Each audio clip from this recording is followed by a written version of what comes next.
வந்தவுடனே என்ன சொன்னாங்க, சார் நீங்கள் சினிமாவுக்கு எப்படி வந்தீங்க, கமல் சாரோட, சிவாஜி சாரோட, அஜித்தோட, விஜயோட, சூர்யாவோட நடிக்கிறதுலாம் எப்படி இருக்குன்னு.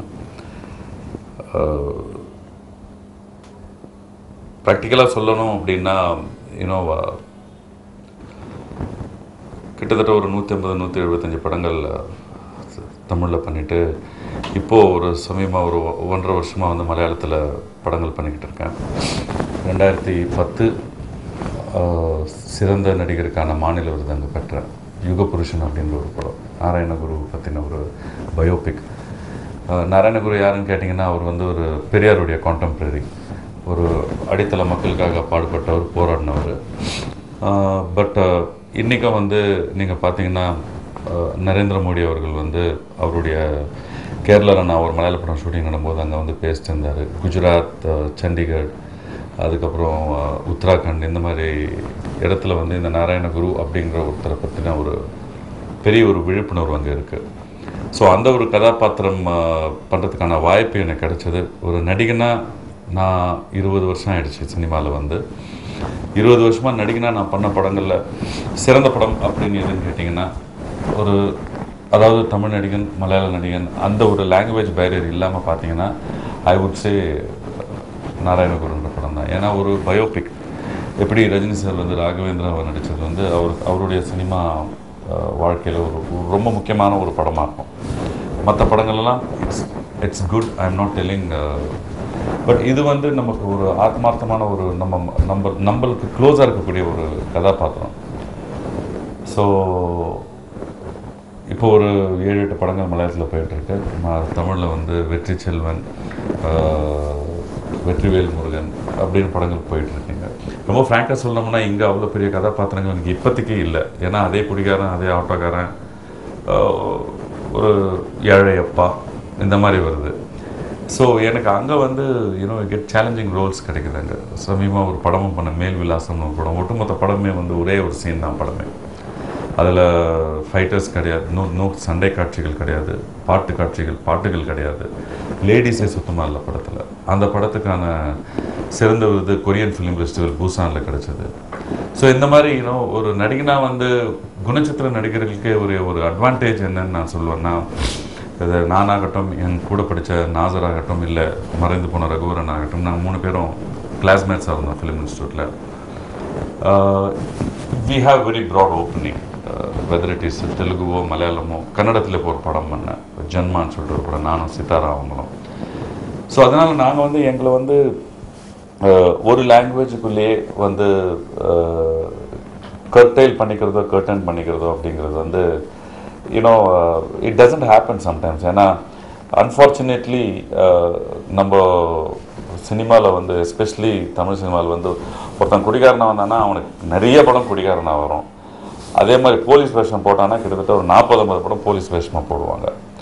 So that is changing now. இப்போ அது மாறிக்கிட்டு வருது. இந்த மாறிக்கிட்டு வர்ற காலகட்டத்தில் probably I will also do lot of films, but it's a vicious cycle. So only time will tell me. But meanwhile நான் வந்து இங்கே ஒரு சின்ன ஒரு ஹயாட்டஸ் அப்படின்னு சொல்கிறத விட அங்கே நல்ல கதாபாத்திரங்கள் கிடைக்குது, அங்கே பண்ணிக்கிட்டு இருக்கேன். நடுவில் இங்கேயும் பண்ணிக்கிட்டு இருக்கேன், தெலுங்குலையும் பண்ணிக்கிட்டு இருக்கேன்.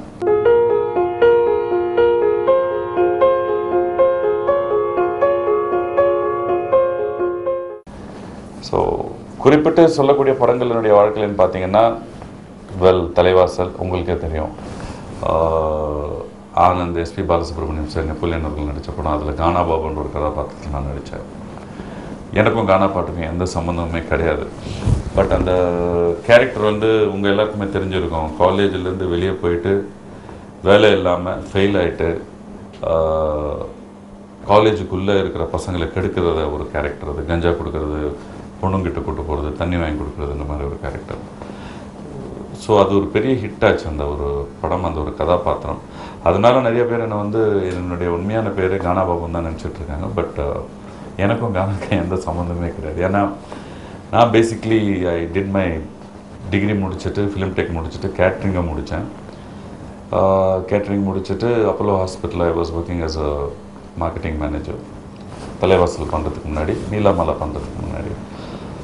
ஸோ இன்சிடென்ட்லி தலைவாசல் தான் வந்து தமிழ் சினிமாவிலேயே வந்து கானா பாட்டை அறிமுகப்படுத்தின ஒரு படம் என்ற ஒரு பெருமை வந்து தலைவாசலுக்கு உண்டு.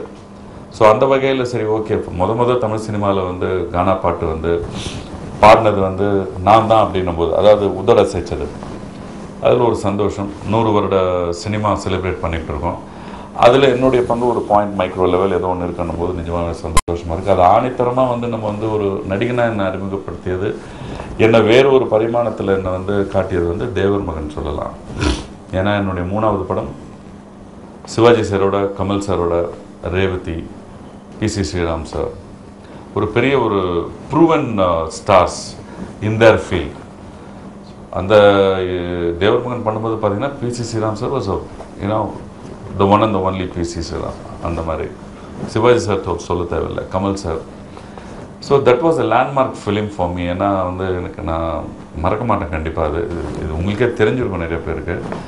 சிவாஜி சார் இறந்த உடனே அவருடைய உடலுக்கு வந்து நான் வந்து தீ வைக்கணும். ஏன்னா மூத்த மகன் முத்துவேலை நான் பண்ணிட்டேன், என்னுடைய தம்பியாக வந்து சக்திவேலை வந்து யூத் பண்ணிட்டு கமல் சார் பண்ணியிருப்பார். ஸோ வழக்கமாக மூத்த மகன் தான் கொல்லி போடணும் அப்படின்போது நான் ஃபுல் தண்ணி அடிச்சுட்டு வீட்டில் இருப்பேன். நான் தூக்கிட்டு வந்து கொல்லி போட ட்ரை பண்ணுவாங்க, கீழே விழுந்துருவேன். அதுக்கப்புறம் கமல் சார் எடுத்து கொல்லி வைப்பார். ஷார்ட் சிவாஜி சார் உட்காந்து பார்த்துருந்தார். ஷார்ட்டை முடிச்சோடனே கூப்பிட்டீங்க வாடா அப்படின்னாரு. அப்பா சொல்லுங்கப்பா அப்படின்னா, நிஜமாகவே தண்ணி எடுக்கு அப்படின்னா, இல்லைப்பா அப்படின்னா. கமல் சார் அப்படி பார்த்தார், இல்லை அதெல்லாம் கிடையாது சார், அவர் இன்ஸ்டியூட்லேருந்து அதான் மெத்தட் ஆக்டிங் இன்ஸ்டியூட்டில் சொல்லி கொடுத்துருக்காங்க போல இருக்கு அப்படின்னு. ஸோ அந்த இன்சிடெண்ட், அப்புறம் கமல் சாரோட கற்றுக்கிட்டது அந்த ஒரு சினிமாவில், ரேவதி அவங்களோட, it was a wonderful experience. And then அதுக்கப்புறம் படங்கள் மாமியார் வீடு, கணேஷ்ராஜ் அவர்கள் பண்ண படம், அற்புதமான ஒரு சின்ன தாயின்ற ஒரு படத்தை கொடுத்து ஒரு பெரிய ஒரு ஒரு ஒரு ஒரு ஒரு ட்ரெண்ட் செட்டிங் ஃபிலிமாக இருந்தது அந்த சின்ன தாய் படம். அவருடைய அந்த மாமியார் வீடு படம், சரவணன் செல்வா, அதுக்கப்புறம் சித்தாரா நான் எல்லாம் பண்ண படம் அது. அதுவும் ஒரு பூனக்கண்ணு இன்ஸ்பெக்டராக பண்ணியிருப்பேன். அதில் ஒரு டைலாக் ஒன்று வரும், அது வந்து ரொம்ப ஃபேமஸான ஒரு டைலாக். அது சித்தாராவை வந்து நான் வந்து ப்ராஸ்டியூட்டாக ஃப்ரேம் பண்ணி I will try to arrest பண்ணும்போது நான் அந்த மாதிரிலாம் கிடையாதுங்க, நான் திருந்திட்டேன் அப்படின்வாங்க சித்தாரா. ஸோ அதுக்கு நான் அந்த ஒரு ரொம்ப கெட்ட போலீஸ்காரன் நான். ஸோ அதில் வந்து நான் ஐ வில் சே தட் ஒரு டைலாக் ஒன்று, அது ஐ டோன்ட் நோ, அது வந்து it might be censored, but still I just want to say to get the feel of it. திருடன் திருந்திட்டேன், இந்த மாதிரி போலீஸ்காரனுங்க பூவாக்கு எங்கடி போவாங்கன்னு. அது வந்து தேட்டரில் திங்க் கிருஷ்ணவேணி தேட்டரில் ரிலீஸ் ஆச்சு, சரியான கிளாப்ஸ் அந்த. ஸோ கணேஷ்ராஜ் அவர் வந்து எனக்கு ரொம்ப, அவருடைய டைலாக்ஸ் வந்து, அவரும் அகத்தியன் சார் இருக்காங்க, அவங்க 2 பேருடைய டைலாக்ஸுமே வந்து சில படங்களை நம்ம ஒர்க் பண்ணும்பொழுது அந்த டைலாகை 4-5 வாட்டி பார்த்துட்டு நம்மளுக்கு செட் ஆகாது அது.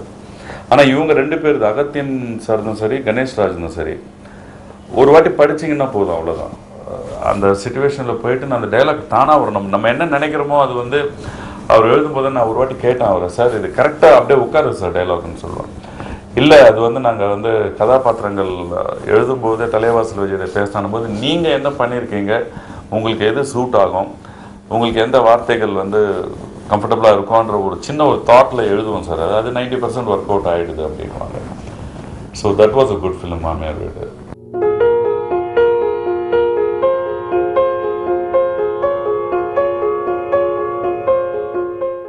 அதுக்கப்புறம் பார்த்தீங்கன்னா நிறைய படங்கள், சிவந்த மலர் சரத் சாரோட, அதுக்கப்புறம் விஜயகாந்த் சாரோட 7-8 படங்கள் பண்ணேன்.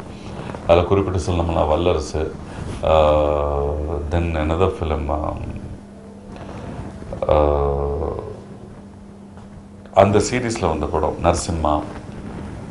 விஜயகாந்த் சாரை பற்றி சொல்லணும்னா இன்னும் அவர் வந்து வெரி ஸ்ட்ரெயிட் ஃபார்வர்ட், ஒரு அற்புதமான ஒரு வார்ம்த் இருக்கிற ஒரு மனிதர். அவர் யூனிட் மட்டும் போயிட்டோம்னா வந்து உங்களுக்கு வந்து உங்களுக்கு சாப்பாடு போட்டே சாப்பிடுச்சுருவாரு. ஸோ ஐ ரிமெம்பர் அந்த மாதிரி ஒரு ட்ரீட்மெண்ட்டோ என்னவோ இப்போல்லாம் வந்து ரொம்ப கம்மியாகிடுச்சு. Of course times are changing. Dindigul அவரோட வந்து பெரிய மருது படம் ஷூட்டிங் போகும்போது ஒரு சுவையான ஒரு அனுபவம், அது நான் வந்து சொல்லி ஆகணும். இங்கே லாஸ்ட் டே அந்த ஷெட்யூல் பேக்கப், சங்கிலி முருகன் சார் ப்ரொடியூஸ் பண்ணுறாரு, அதை என்கே விஸ்வநாதன் சார் டைரக்ஷனு. என்னுடைய கையை வந்து வெட்டணும். ஸோ என்ன ஆயிருக்கு, அந்த டம்மி வீச்சருவா வந்து இல்லைங்க. பட் சன்செட் ஆகிறதுக்கு இன்னும் ஒரு 10 மினிட்ஸில் சன்செட் ஆகிடும். முடிச்சுட்டு நானும் வந்துட்டு வேறு படத்துக்கு போனேன், சென்னை வந்துட்டு. ஸோ சன்செட் ஆகிட்டு இருக்கு, ஷெட்யூல் பேக்கப் ஆகுது, அதோட படம் முடியுது டாக்கி போர்ஷன். அவங்க சாங்குக்கு போவாங்க. என்ன பண்ணலான்னு பேசும்போது ஷார்ட் எடுக்கலான்னு சொல்லிட்டு பார்க்கும்போது அங்கே டம்மி வீச்சருவா இல்லை, நிஜமான வீச்சருவா தான் இருக்குது. விஜயகாந்த் சார் சொன்னார், விஜய் என்ன பண்ணிடலாமா அதில் அப்படின்னாரு. கேமரா எனக்கு பின்னாடி இருக்குது, விஜயகாந்த் சார் இங்கே நிற்கிறாரு. என் மனசுக்குள்ளே ஓட்டும். அவர் அவரோட அதுக்கு முன்னாடி நிறைய படங்கள் ஃபைட் பண்ணியிருக்கேன். ஒரு வழியே தெரியாமல் நம்மளுக்கு அவ்வளோ அழகாக ஃபைட் பண்ணி அந்த நம்மக்கிட்ட இருந்து அதை வெளிக்கொண்டு வருவார். பண்ணும்பொழுது இல்லை சார், அது ஒரிஜினல், என் மேலே நம்பிக்கை இருக்கா இல்லையான்னாரு. சார் உங்கள் மேலே நம்பிக்கை இருக்குது சார், என் மேலே தான் எனக்கு நம்பிக்கை இல்லை. ஏன்னா நீங்கள் ஷார்ட் ஆக்ஷன் சொன்னால் அடிக்கும்போது நான் அசந்துட்டேன்னா எனக்கு போயிடும்ல சார், நீ அப்படியே நில்லு, என் மேலே நம்பிக்கை தானே அதை ஷார்ட் பண்ணலாம் அப்படின்னா. இப்போது என்ன ஆயிடுச்சு, எனக்கு மதில் மேல் போன மாதிரி வேணான்னா இதுக்காக ஒரு நாள் எக்ஸ்டெண்ட் பண்ணோம். ஒரு நாள் ஷூட்டிங் எக்ஸ்டெண்ட் பண்ணால் எவ்வளோ செலவாகும்னு உங்களுக்கு தெரியும். சப்போஸ் ஓகேன்னு சொல்லி நான் ஏதாவது அசைஞ்சேன்னா என் கை போயிடும்.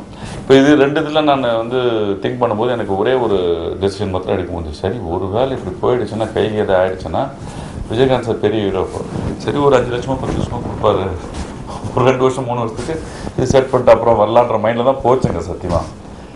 ஸோ வாழப்பன் சரி ஓகே சார் போகலாம் சார் அப்படின்னு. என்னன்னா நான் அவர் கண்ணை பார்த்தா தான் எனக்கு பயம். இந்த சென்ஸ் அது கத்தி எங்கே வருது எப்போ வருதுன்னு தெரியும். ஸ்டார்ட் கேமரா ஆக்ஷன் இந்த கை தே கெப்ட் ஆர்டிஃபிஷியல் ஹேண்ட் அந்த செட் பண்ணி வச்சுருந்தாங்க. பின்னாடி கை கட்டிட்டேன். ஆக்ஷன் உடனே கண்ணை மூடிட்டேன். கண்ணை மூடினா ஓகே விஜய் முடிஞ்சிடுச்சு அப்படின்னாரு. அதுக்கப்புறம் திரும்பி இப்படி பார்க்குறேன், இங்கேருந்து அப்படியே ரத்தமாக விழுவுது. அஃப்கோர்ஸ் இதை செட் பண்ணியிருந்த ரத்தம். ஸோ பெரிய மருது இன்றைக்கி அந்த படத்தை பற்றி பார்த்தனாலோ, இல்லை பிரகதி எங்கேயாவது ஏர்போர்ட்டில் மீட் பண்ணாலோ ஃபஸ்ட்டு அந்த இன்சிடெண்ட்டை தான் நான் ஞாபகப்படுத்துவேன். அதுக்கப்புறம் Napoleon sir another wonderful person, wonderful human being. Ajith Kadhal Kottai, அது எல்லாருக்குமே தெரிஞ்சிருக்கும். லேண்ட்மார்க் ஃபிலிம், அகத்தின் சாருக்கு நேஷ்னல் அவார்டு வாங்கி கொடுத்த படம். ஜான் ஆஃப் ஃபிலிம்ஸ் அப்படியே போயிட்டு இருக்கும்போது கே.எஸ். சேதுமாதவன் சார் ஒரு தெலுங்கு ஃபிலிம் ஸ்திரீன்னு ஒரு ஃபிலிம், அது நானும் ரோஹினியும் லீட் பெற நடிச்சிருந்தோம். நேஷ்னல் ஃபிலிம் டெவலப்மெண்ட் கார்பரேஷனுடைய ப்ரொடக்ஷன் அது ஒரு ஸ்டேட் அவார்டு வாங்கிச்சு. கோதாவரி ரிவர் பேசினில் நடக்கிற ஒரு திருடனுடைய கதை. அது ஒரு டிஃப்ரெண்ட் கைண்ட் ஆஃப் ஒரு சாட்டிஸ்ஃபேக்ஷன் எனக்கு கொடுத்தது. காரணம் ஏன்னா அந்த ஆர்ட் ஃபிலிம்ஸ்லாம் இன்ஸ்டியூட்டில் படிக்கும்போது உங்களுக்கு ஷபனாஸ்முடைய படங்கள், அர்த்து சத்யா, பின்ன கோவிந்தி ஹாலினியுடைய படங்கள், இந்த மாதிரி நிறைய படங்கள் பார்ப்போம். நம்மளுக்கு எப்போ இந்த மாதிரி சான்ஸ்லாம் கிடைக்கும், நம்ம எப்போ இந்த மாதிரி படங்கள் பண்ணலாம் அப்படின்னு நினச்சிக்கிட்டு நம்மளுக்கு ஒரு சின்ன ஒரு ஆதங்கம் இருக்கும்ல, அந்த ஒரு சூழ்நிலையில் தான் அந்த படம் நடந்தது, ஸ்க்ரீன் ஒரு படம். So that got me a very good name as an actor. அதுக்கப்புறம் காதலுக்கு மரியாதை ஃபாசில் சாரை பற்றி கண்டிப்பாக ஒன்று சொல்லி ஆகணும். Gentleman director. ஆனால் அவர்கிட்ட ஒர்க் பண்ணும்போது நீங்கள் ஒரு ஆஃபீஸில் ஒர்க் பண்ணுற ஒரு ஃபீலிங் தான். ஈவினிங் 6 மணிக்கு மேலே ஷூட்டிங் போனோம் அப்படின்னா கூட எல்லாருக்கிட்டையும் கேட்பாருங்க, ஒரு 7 o'clock வரைக்கும் ஷூட்டிங் போயிடலாம், நாளைக்கு காலையில் நீங்கள் 10 o'clock வந்தால் போதும். எல்லாரும் ஓகேன்னா தான் அந்த 6 to 7 o'clock வரைக்கும் ஷூட்டிங் போவோம், இல்லைன்னா கேன்சல் பண்ணிவிடுவார். ஸோ காதலுக்கு மரியாதை படத்தில் ஒரு வெரி நைஸ் யூனிட், டெஃபினெட்லி ஸ்ரீவித்யாமா, அதுக்கப்புறம் விஜய், அதுக்கப்புறம் Sivakumar sir, Radharavi sir, Charlie, எக்கச்சக்க பேர். அதில் ஒரு ஃபேமிலி, நிஜமாகவே ஒரு ஃபேமிலி